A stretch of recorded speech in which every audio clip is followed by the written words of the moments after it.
નમસ્તે મિત્રો, નોલેજ અડ્ડામાં આપનું સ્વાગત છે। મિત્રો, આજે આપણે એક નવો વિડીયો લઈને ઉપસ્થિત થયા છે, જેમાં આપણે જોઈશું ટેટ 2ની એક્ઝામ માટે મનોવિજ્ઞાનના MCQ પાર્ટ 2। મિત્રો, આ વિડીયો જો તમે પહેલીવાર જોતા હોય તો આ ચેનલને સબસ્ક્રાઈબ કરો, જેથી કરીને તમને આવા જ બીજા વિડીયોના તમને અપડેટ મળતા રહેશે। આ વિડીયોને શેર અને લાઈક પણ જરૂર કરશો। તો સ્ટાર્ટ કરીએ આપણે। So many pieces all back together now. What's your vision?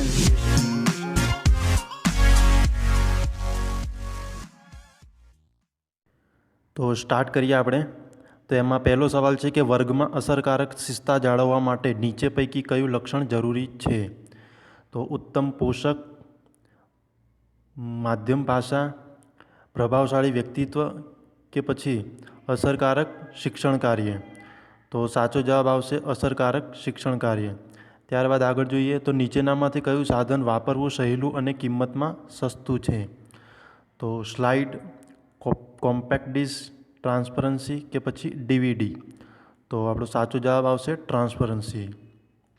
ત્યારબાદ આગળ જોઈએ તો જિલ્લા શિક્ષણ અને તાલીમ ભવનનું ટૂંકું અંગ્રેજી નામ શું છે?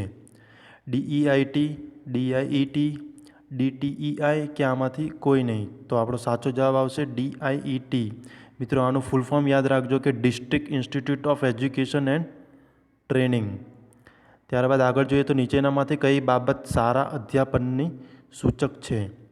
વર્ગમાં શિસ્ત હોય, વિદ્યાર્થી અર્થપૂર્ણ પ્રશ્ન પૂછે, વિદ્યાર્થી વાતો કરે કે પછી આમાંથી કોઈ નહીં? તો સાચો જવાબ આવશે વિદ્યાર્થી અર્થપૂર્ણ પ્રશ્ન પૂછે। ત્યારબાદ આગળ જોઈએ તો બહુવિધ બુદ્ધિનો સિદ્ધાંત કોણે આપ્યો? ગાર્ડનર, બીને, સાયમન કે પછી હોલિયોકે? તો સાચો જવાબ આવશે ગાર્ડનર। ત્યારબાદ આગળ જોઈએ તો પરીક્ષામાં નાપાસ થયેલો મહેશ પરીક્ષા કે ઉત્તરવહી બરાબર તપાસી નહીં તેમ કહે તો તે કઈ બચાવ પ્રયુક્તિ છે? તાદાત્મ્ય, યુક્તિકરણ, અલિપ્તતા કે પછી પ્રક્ષેપણ? તો સાચો જવાબ આવશે પ્રક્ષેપણ। ત્યારબાદ આગળ જોઈએ તો વ્યક્તિગત તફાવતો સંતોષવા માટે નીચેનામાંથી કઈ પદ્ધતિ વધારે ઉપયોગી છે? અભિક્રમિત અધ્યયન, વ્યાખ્યાન પદ્ધતિ, ચર્ચા પદ્ધતિ કે પછી પ્રશ્ન પદ્ધતિ? તો સાચો જવાબ આવશે અભિક્રમિત અધ્યયન। ત્યારબાદ આગળ જોઈએ તો NCTE કઈ શિક્ષણ સંસ્થાને માન્યતા આપે છે? પ્રાથમિક શાળા, આંગણવાડી, શિક્ષણ પ્રશિક્ષણ સંસ્થાઓને કે પછી ઉચ્ચ શિક્ષણ સંસ્થાઓને? તો સાચો જવાબ આવશે શિક્ષણ પ્રશિક્ષણ સંસ્થાઓને NCTE માન્યતા આપે છે। ત્યારબાદ આગળ જોઈએ તો કેળવણી દ્વિધ્રુવી પ્રક્રિયા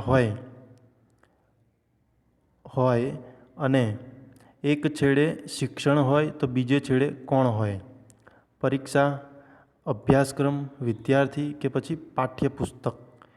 તો સાચો જવાબ આવશે વિદ્યાર્થી। ત્યારબાદ આગળ જોઈએ તો બુદ્ધિઆંક શોધવા માનસિક વય અને શારીરિક વયના ગુણોત્તરને કઈ સંખ્યા વડે ગુણવામાં આવે છે? 100, 50, 200 કે પછી આ પૈકી કોઈ નહીં? તો સાચો જવાબ આવશે 100। ત્યારબાદ આગળ જોઈએ તો બુદ્ધિમાપનના પિતા તરીકે કોણ જાણીતા છે? ચોંગ, બીને, સિમ્પસન કે પછી થર્સ્ટન? તો સાચો જવાબ આવશે બીને। ત્યારબાદ આગળ જોઈએ તો શીખવવાની બાબતો કઈ ભાષામાં ખૂબ જ સરળતાથી શીખવી શકાય છે? અંગ્રેજી, હિન્દી, જે માતૃભાષા હોય તે કે પછી અરબી? તો સાચો જવાબ આવશે કે જે માતૃભાષા હોય તે સરળતાથી શીખવી શકાય। ત્યારબાદ આગળ જોઈએ તો આધુનિક મનોવિજ્ઞાનના કયા શિક્ષણને મહત્ત્વ આપે છે? આધુનિક મનોવિજ્ઞાન કયા શિક્ષણને મહત્ત્વ આપે છે? અભ્યાસક્રમ કેન્દ્રી, ટેકનોલોજી કેન્દ્રી, પરીક્ષક કેન્દ્રી કે પછી વિદ્યાર્થી કેન્દ્રી? તો સાચો જવાબ આવશે વિદ્યાર્થી કેન્દ્રી। ત્યારબાદ આગળ જોઈએ તો મહેશની માનસિક વય 20 વર્ષ અને શારીરિક વય 15 વર્ષ હોય તો તેનો બુદ્ધિઆંક કેટલો થાય? 133, 100, 120 કે પછી 125?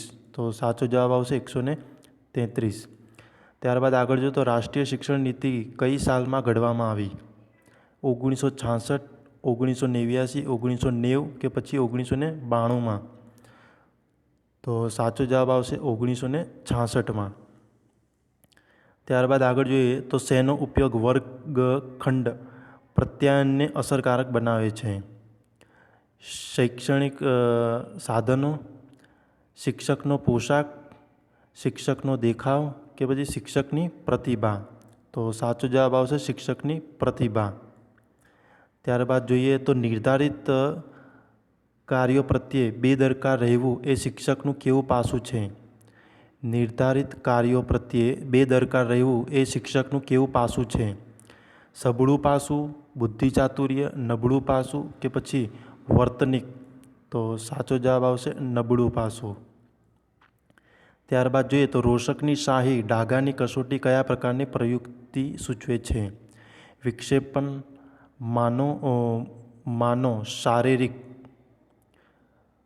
પ્રક્ષેપણ કે પછી કૃત્રિમ? તો સાચો જવાબ આવશે પ્રક્ષેપણ. ત્યારબાદ જોઈએ તો વિચાર સર્જનની પ્રવિધિ કયા મનોવૈજ્ઞાનિકે વિકસાવી? કયા મનોવૈજ્ઞાનિક? અહીંયા સુધારી દોજો તમે. મનોવૈજ્ઞાનિકે વિકસાવી. પાવલોવ, મેસ્લો, ઓસબર્ન કે પછી સ્કિનર? તો સાચો જવાબ આવશે ઓસબર્ન. ત્યારબાદ આગળ જોઈએ તો ધ્યાન વિસ્તાર માપન માટે કયા સાધનનો ઉપયોગ થાય છે?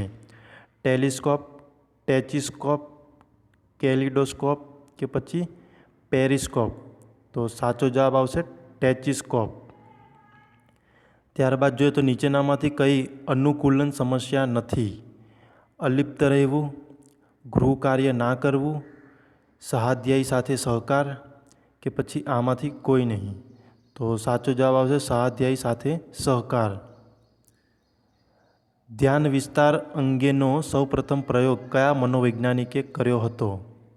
Sir William Hamilton, Sir William ગેલડ, સિરિયન ગિલ્ડ કે પછી મિલેશિયમ?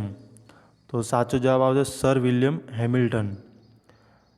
ત્યારબાદ જોઈએ તો જીવનમાં સફળતા મેળવવા માટે નીચે પૈકી કઈ બાબત જરૂરી છે? સારો આઈક્યુ અને ઇક્યુ, ઊંચો આઈક્યુ, સામાન્ય આઈક્યુ કે પછી સારો આઈક્યુ? તો સાચો જવાબ આવશે સારો આઈક્યુ અને ઇક્યુ. ત્યારબાદ જોઈએ તો ગિલ્ફ્રડે રસના કુલ કેટલા ક્ષેત્રો બનાવ્યા છે? 28, 30, 18 કે પછી 12? તો સાચો જવાબ આવશે 28. ત્યારબાદ મિત્રો આ વિડીયો જો તમને પસંદ આવ્યો હોય તો આ વિડીયોને શેર અને લાઈક જરૂર કરશો, અને જે મિત્રોએ આ વિડીયો પ્રથમવાર જોયો હોય તો આ ચેનલને સબસ્ક્રાઈબ કરો, જેથી કરીને તમને આવા જ નવા વિડીયોના અપડેટ મળતા રહેશે. તો આ વિડીયો જોવા બદલ આપનો આભાર.